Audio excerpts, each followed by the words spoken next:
Mari kita banyak berharap dan berdoa kepada Allah Subhanahu wa taala. Semoga Allah Subhanahu wa taala menjadikan kita hamba-hamba yang bertakwa, agar seluruh usaha kita, seluruh upaya kita, seluruh mujahadah kita diterima di sisi Allah Subhanahu wa taala. Karena amalan-amalan bagaimanapun banyaknya kelihatan dan besarnya kelihatan, jika tidak didasari oleh ketakwaan, maka dia sia-sia di sisi Allah. Hanya yang Allah terima amalannya adalah hamba yang bertakwa kepada Allah Subhanahu wa taala. Di antara tujuan besar dari hari Lebaran, hari Id, adalah untuk kita memuji Allah, berzikir kepadanya dan bersyukur terhadap nikmat yang Allah Subhanahu wa taala berikan kepada kita. Kan walikulli ummatin ja'alna mansaka. Setiap umat punya hari raya. Tujuannya adalah liyadhkuru smallahi ala ma razaqahum min bahimatil an'am, agar mereka bisa berzikir kepada Allah, bertakbir kepada Allah Subhanahu wa taala atas apa yang Allah berikan nikmat kepadanya. Maka hanya kepada Allah lah kalian menyerahkan diri, dan berilah kabar gembira kepada hamba-hamba Allah yang khusyuk kepada Allah, yang senantiasa tunduk kepada Allah Subhanahu wa taala. Maka di antara maksud besar dari hari Id adalah untuk kita bersyukur kepada Allah dan mentauhidkan Allah Subhanahu wa taala, dan kita berzikir dan memperbanyak takbir kepada Allah Subhanahu wa taala.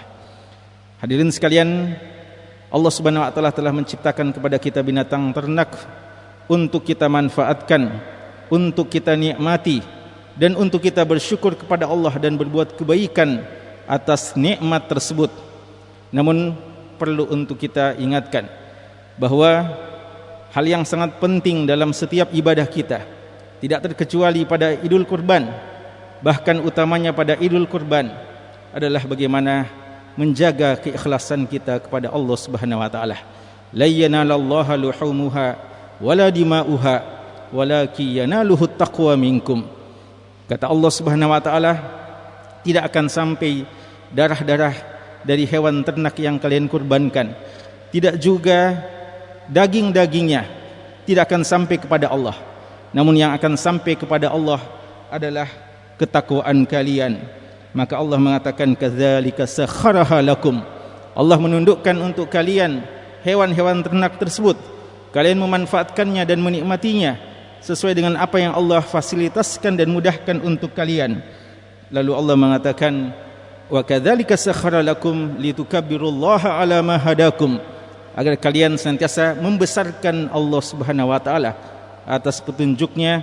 Wa basyiril muhsinin, dan berilah kabar gembira bagi orang-orang yang berbuat ihsan, yaitu orang yang berbuat ibadah sesuai dengan sunnah Nabi sallallahu alaihi wasallam dan mengikhlaskan niatnya hanya kepada Allah.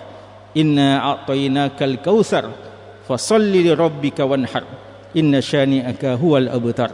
Allah telah memberikan nikmat kepadamu yang banyak, maka salatlah dan berkurbanlah hanya karena Allah Subhanahu wa taala.